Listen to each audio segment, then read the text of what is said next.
추기경의 세상 사는 이야기 44번째입니다. 제4부 말하기 어려운 말을 하는 것. 좋은 대통령을 그려낼 수 있다면 70년대 한국판 대부. 지난 70년대에 나는 대부라는 미국 영화를 보면서 우리나라 정치가 대부의 세계와 무엇이 다른가라고 한탄한 적이 있었습니다.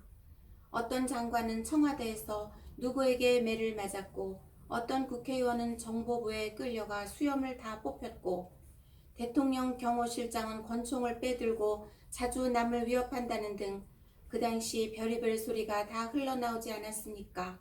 국민들은 두려워서 극도로 말조심을 했고 언론은 침묵했고 어느 누구도 감히 권력자의 비위를 거스르지 못했습니다만 그들은 결국 대부의 마피아들처럼 서로 총질을 하며 끝나고 말았습니다.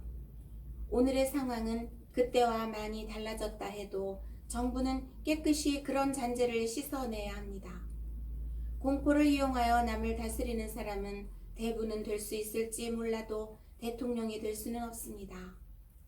좋은 대통령이 되는 길은 국민을 위한 대통령이라는 평범한 말 속에 있다고 생각합니다. 역대 대통령들이 모두 국민을 위한 대통령이 되겠다고 나섰으나 성공한 대통령이 별로 없었던 것은 눈앞에 보이는 국민보다 추상적인 목표를 중시했기 때문이었습니다. 국익을 위해서라든가 역사적 소명을 다하기 위해서라는 말로 국민을 채찍질하는 일이 다시는 있어서는 안 됩니다. 대통령이 너무 영웅적인 이상에 불타서 국민을 몰고 가려는 것이 바로 독재의 시작입니다. 박 대통령과의 기차 여행. 71년 말 대통령에게 국가 보위에 대한 비상대권을 주는 법을 의결하지 않으면 안 된다는 청와대의 엄포가 있었을 때였습니다. 그때 나는 명동성당에서 성탄미사 강론을 하면서 정부 여당에게 묻는다라고 전제하고 이런 비상대권을 대통령에게 주는 것이 나라를 위해서 유익한 일인가?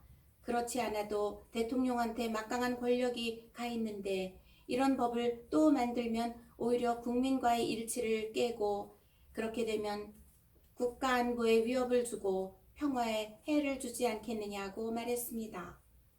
당시 그 미사는 KBS TV로 생중계 방송이 되고 있었는데 박정희 대통령이 그 방송을 보고 있다가 정부를 공개적으로 비판하니까 중계방송 중지 명령을 내렸습니다.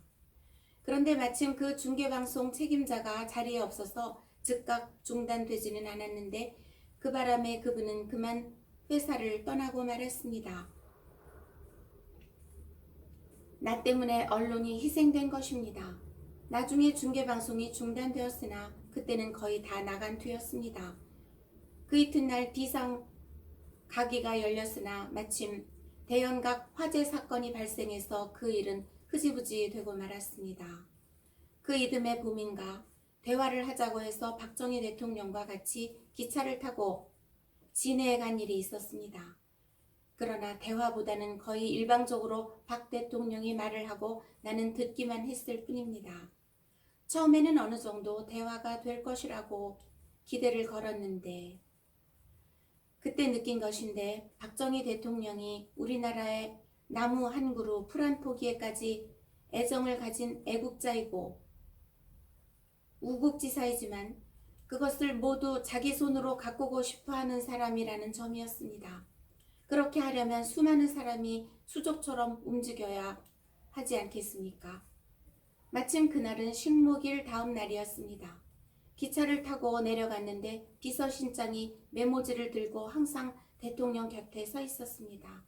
대통령이 밖을 가리키며 비서실장 저거 봐 나무가 없잖아. 저기 어디지? 그러면 비서실장이 천안 어딘 것 같습니다 라고 답하면서 들고 있는 메모지에 적습니다. 박 대통령은 또 걱정을 합니다. 주교님 저 둑 좀 보십시오. 대한민국이 이래요. 김천쯤을 지나는데 박 대통령이 나보고 주교님 여기가 무슨 역입니까? 묻더군요. 그래서 지금 대신역일 겁니다 라고 답했더니 아 그렇습니까? 저 플라타너스를 전지해서는 안 되는데 저렇게 전지를 했어요 하더니 철도청 차장을 불러서 누가 했는지 알아보라고 지시하는 것이었습니다. 그렇다면 이게 어떻게 됩니까? 대통령이 무서워서 전지 하나도 마음대로 못하고 눈치 볼 것 아니겠습니까?